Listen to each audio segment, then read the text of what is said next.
What's that? Peter and Mary Jane actually going to be getting back together? Is this actually possible?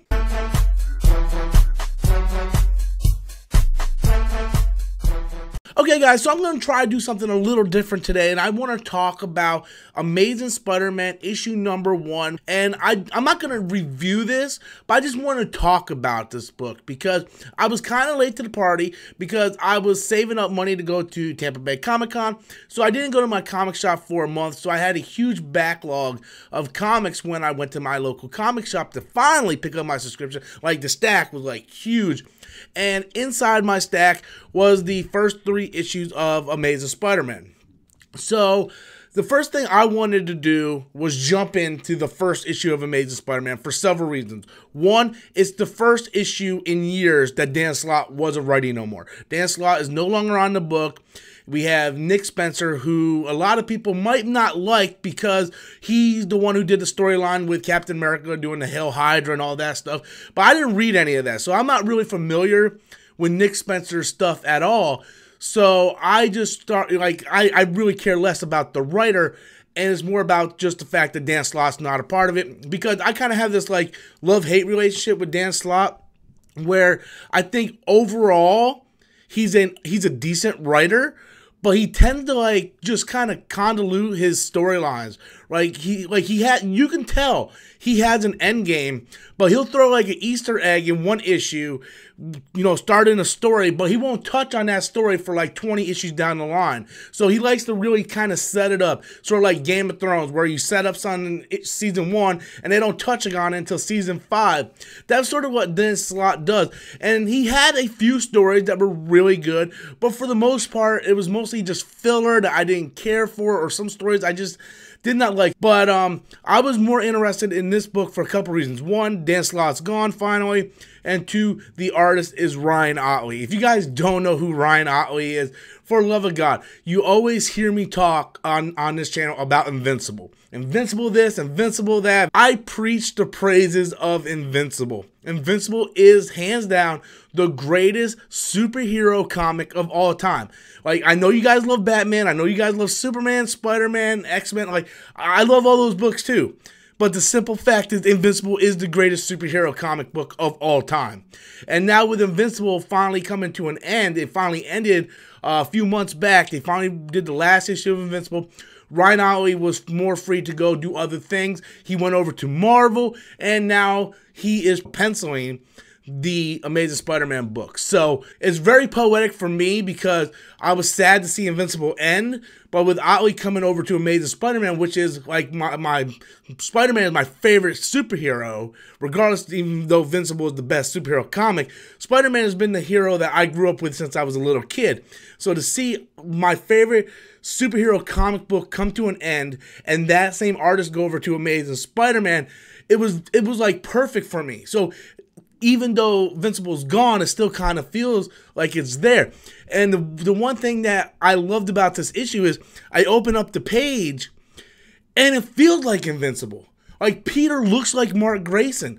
Mary Jane looks like Eve. And when I'm reading this Amazing Spider-Man, I see Ottley, but I don't feel Kirkman. And it's really weird seeing Ottley drawing for someone else's script, someone else's dialogue. It's like, oh, yes, this is Ottley, but this book isn't written like Invincible. It's written like a Marvel or DC comic. And that's one of the biggest problems I have with Marvel and DC comics.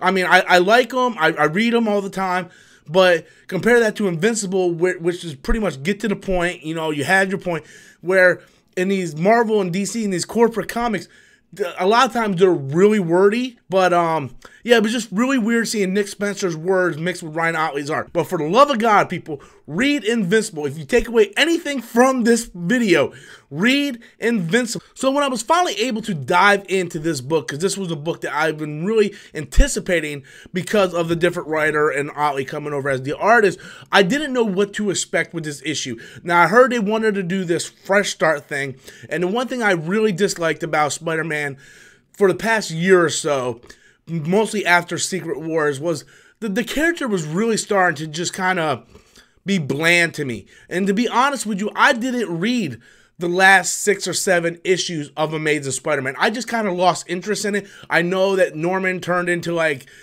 Carnage, Goblin, or whatever the hell. And I know those books were like really hard to find. If you didn't get them on day one, then they pretty much sold out. And thank God I have mine. But I didn't read them just because I kind of got over it. I'm like, I'm kind of done with Dan Slott. I wanted to move on. They already announced a fresh start at this point. So I'm like, I'm just going to wait for issue 1, fresh start with Ottley and Nick Spencer and see what happens. So I didn't know what to expect when I jumped into this issue. And I have to be honest with you, I love this issue. From panel 1, we see MJ and Peter's in the black suit. I'm like, what the hell is going on? And it looks like they're together and he wakes up and it's a dream. I'm like, oh, that's fucking cockblock. You fucking cockblocked us, Nick Spencer. And then we kind of see how this issue progresses as it's basically Nick Spencer breaking Peter back down to basics. It's like, if you haven't been following Amazing Spider-Man for the past couple years, Spider-Man, Peter Parker has really went through this drastic change. He's not the Spider-Man we know. He became like this CEO of a corporation and like Parker Industries. He was taken over by Doc Ock. He was like this like globetrotter where he was going all over the world and doing stuff. He got new suits, and I didn't like that version of Spider-Man. I want my Spider-Man grounded. I loved what Bendis did with Ultimate Spider-Man. I wanted that same approach to return to Spider-Man. And really what this issue was Nick Spencer breaking it down back to basics, taking away everything from Peter, firing him from the Daily Bugle. He's getting in trouble for plagiarism on his thesis paper for his doctorate because when Doc Ock took over his body, he brought Peter back over to get his doctorate degree.